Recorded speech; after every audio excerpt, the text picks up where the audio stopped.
জাতীয়তাবাদী দল, বাংলাদেশ জাতীয়তাবাদী দল থেকে একটা টিম করা হয়েছে। সেই টিমের মধ্যে আমি একজন, আমার সাথে সিনিয়র সেক্রেটারি আছেন কামরুজ্জামান সাহেব,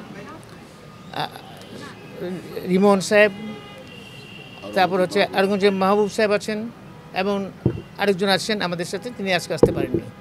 তো যাই হোক, আমাদের আসার উদ্দেশ্য আমাদের কিছু কিছু জিনিস আমাদের ম্যাটার অফ কনসার্ন হয়ে দাঁড়িয়েছে, উদ্বিগ্নের জায়গা, যেগুলো আমরা ওনাদের সাথে অত্যন্ত আন্তরিকতার সাথে অত্যন্ত সৌহার্দ্যপূর্ণ পরিবেশে আলোচনা করেছি। সেই সৌহার্দ্যপূর্ণ আলোচনার মধ্যে আমরা আসছি বিশেষ করে বর্তমান ইন্টারিম গভর্নমেন্ট, মাননীয় প্রধান উপদেষ্টা এবং বর্তমান সরকারকে সাহায্য করার জন্য।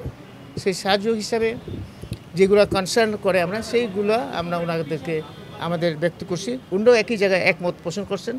মোটামুটি খুব আলোচনা অত্যন্ত ফলপ্রসূ এবং সৌহার্দ্যপূর্ণ হয়।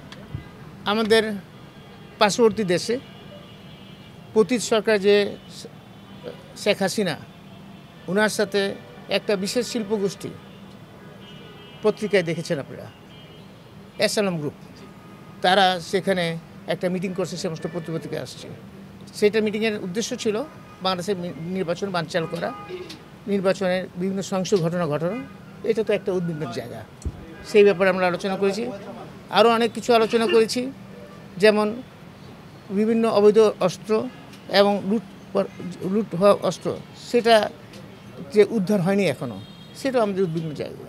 সাধারণত নিয়োগ হয় কনস্টেবল, এসআই এবং এসপি লেভেলে, কিন্তু দেখলাম এএসআই লেভেলে নিয়োগ হচ্ছে। কনস্টেবল থেকে যারা হয় তাদের একটা ক্যারিয়ার থাকে, যেমন সে এসআই হবে, এসআই হবে, ইন্সপেক্টর পর্যন্ত হতে পারে।